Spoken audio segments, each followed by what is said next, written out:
हमारे साथ सिराज चौधरी जी हैं इस पर बातचीत करने के लिए। सिराज जी, बहुत बहुत स्वागत है आपका।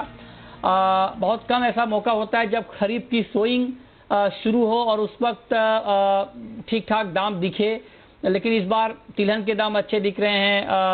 दलहन के प्राइस भी अच्छे थे, हालांकि बीच में कुछ गिर गए। तो आप ये बताएं कि ओवरऑल सेंटीमेंट के लिहाज से एग्री कमोडिटी में अभी क्या और हरियाली की उम्मीद की जाए?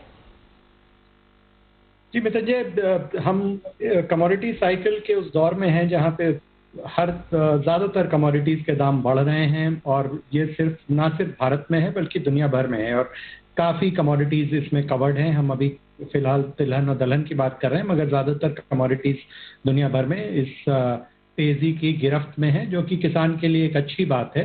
भारत में ये समय ऐसा होता है जब हमारी रबी की क्रॉप आ चुकी होती है और खरीफ की क्रॉप अभी बुआई हो रही होती है, शुरू हो रही होती है। तो ये अगले 3-4 महीने जो होते हैं, ये इसमें अभी तो कोविड का समय चल रहा है तो डिमांड थोड़ी सप्रेस थी, मगर ये हमारे कंजम्पशन सीजन को कहा जाए तो अगस्त से लेके अक्टूबर नवंबर तक जो त्योहारों का एक पीरियड होता है, इसमें डिमांड ज़्यादा होती है और सप्लाई अक्सर अगर खास करके पिछली क्रॉप में अगर कमी रह गई हो तो टेल एंड पे जाके सप्लाई कंस्ट्रेंट्स हो जाते हैं।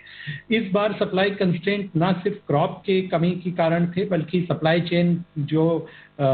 चेन थी वो भी ब्लॉक हो गई थी कोविड के कारण। जो लोकल लॉकडाउन्स हो रहे थे, तो उसकी वजह से कहीं पे तेजी खाद्य पदार्थों में आई है। हमने CPI फूड इन्फ्लेशन भी देखा है, और बाकी कमोडिटीज में भी सारी तेजी आ रही है। उसमें एक वजह तो सप्लाई चेन कंस्ट्रेंट्स हैं, दूसरा है कि इस पीरियड में जो समझिए जुलाई से लेके अगस्त से लेके अक्टूबर नवंबर तक होता है, जब तक खरीफ क्रॉप मार्केट में नहीं आ जाती है, तब तक एक मार्केट में एक गैप होता है, क्योंकि एक क्रॉप खत्म पे होती है, दूसरी क्रॉप आई नहीं होती है, डिमांड फेस्टिवल्स के कारण बढ़ी होती है।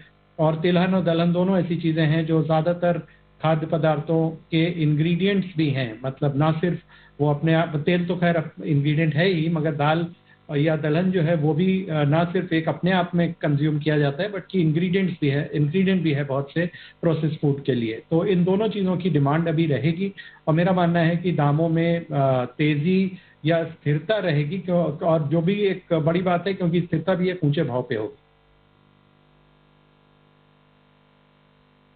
अच्छा, आप कह रहे हैं कि स्थिरता भी जब होगी तो ये हायर प्राइस पर होगी, लेकिन सर इस वक्त करंट लेवल एडिबल ऑयल को लेकर के बहुत चर्चाएं हो रही हैं।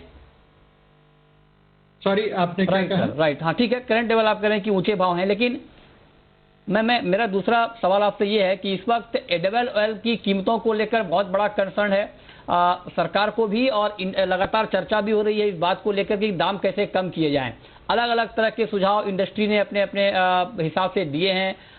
कुछ लोगों का ये मानना है कि PDS के जरिए ऑयल दिया जाए, कुछ लोगों ने ड्यूटी स्ट्रक्चर में बदलाव की बात कही। अलग अलग तरह के सुझाव आए हैं। आप क्या सुझाव देना चाहेंगे ताकि कंज्यूमर की जेब पर भी बहुत ज़्यादा इम्पैक्ट ना पड़े और किसानों को भी ठीक ठाक भाव मिलता रहे? इसके लिए क्या मैकेनिज्म आप गवर्नमेंट को, सरकार को इस वक्त सुझाना चाहेंगे, खास करके मैं अगर एडिबल ऑयल के संदर्भ में आपसे पूछूं तो?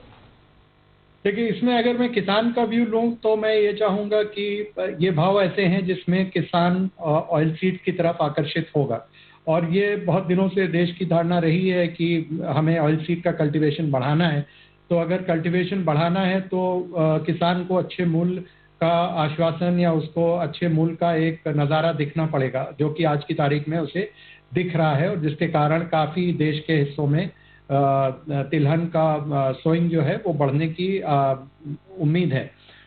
मगर उसके अलावा अभी आजकल के कंज्यूमर, खास करके कोविड से ग्रस्त कंज्यूमर के लिए भी दाम कम होना ज़रूरी है।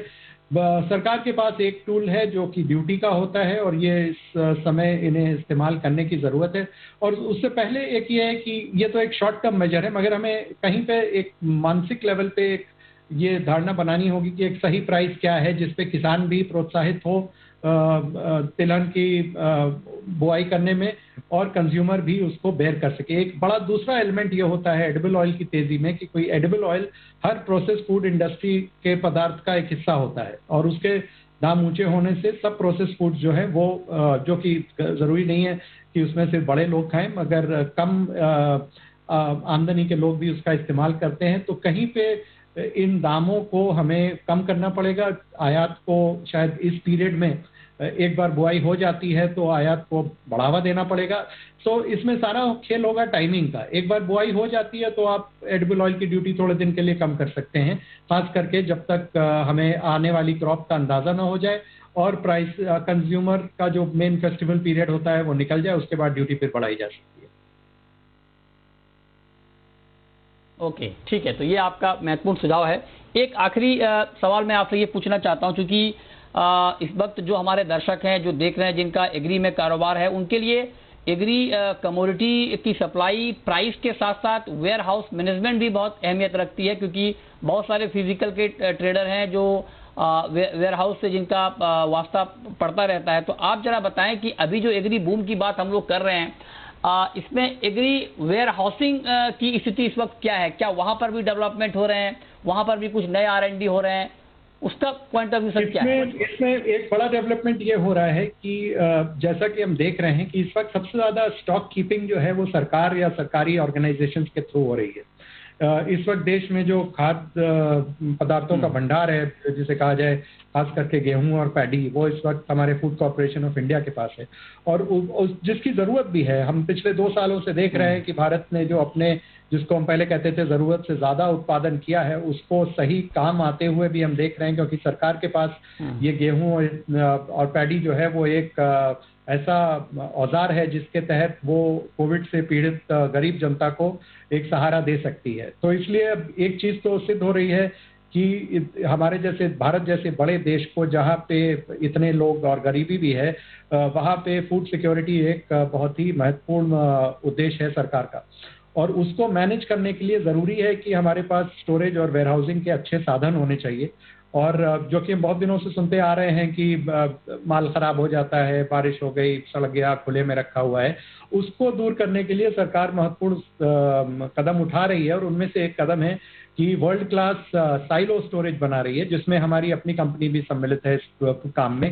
और हमारे जगह जगह देश में नॉर्थ इंडिया में साइलोज बन रहे हैं, जो बड़ी कैपेसिटी के world class modern storage systems हैं, जो कि ना सिर्फ अपने आप में एक अच्छे स्टोरेज लोकेशंस हैं, मगर वो सब रेल ट्रैक से कनेक्टेड हैं, जिससे कि ना सिर्फ अच्छा स्टोरेज हो सके बल्कि इकोनॉमिकल ट्रांसपोर्टेशन भी देश भर में हो सके, प्रोडक्शन एरिया से कंज्यूमिंग एरियाज तक। तो कहीं पे इस और जैसे जैसे मैं पढ़ रहा हूँ और सरकार से जितना भी इंटरेक्शन है, उससे ये मालूम हो रहा है कि इस दिशा में सरकार बहुत तेजी से जा रही है और बहुत इंकरेजमेंट कर रही है, ना सिर्फ गवर्नमेंट एजेंसीज का बल्कि प्राइवेट सेक्टर का भी, कि इस एरिया में इन्वेस्टमेंट हो, और ये जरूरी भी है। प्राइवेट सेक्टर की जहां तक बात है, मेरा मानना यह है कि देश में जितना प्राइवेट सेक्टर को स्टोरेज की आवश्यकता है वो स्टोरेज काफी है। सिर्फ समस्या यह है कि आज की तारीख में जब खास करके मंडियां पूरी तरह से काम नहीं करती हैं, कोविड के कारण खुली नहीं है, तो किसान को स्टोरेज जो है वो अपने आसपास खेत के घर के आसपास करनी पड़ रही है, और वहाँ पे अच्छी स्टोरेज, ऐसी स्टोरेज जहाँ माल अच्छे कंडीशन में रखा जा सके, वो अवेलेबल नहीं है। और इस समस्या को हमें देखना पड़ेगा कि रूरल एरियाज में स्टोरेज लोकेशन कैसे बनाई जाए। और काफ़ी कुछ जो फार्म लॉज में चेंजेस आ रहे हैं, या जो हम फार्मर प्रोड्यूसर ऑर्गेनाइजेशन की बात सुन रहे हैं, और कई सरकार स्टेट लेवल पे इनकरेज कर रही हैं कि पंचायत लेवल पे स्टोरेज क्रिएट किया जाए, जो कि एक अच्छा स्टेप होगा, खास करके उन स्थिति में जब माल मंडी में कम आए और डायरेक्ट ट्रेडिंग होने लगेगी। ठीक बात है, बहुत बहुत शुक्रिया सिराज चौधरी जी आपका। आपने बहुत डिटेल में बताया कि इस वक्त एग्री मार्केट में क्या बदलाव हो रहे हैं और इन बदलावों के बीच वेयर हाउस सेक्टर कहां पर खड़ा है। बहुत शुक्रिया आपका हमारे साथ जुड़ने के लिए। अब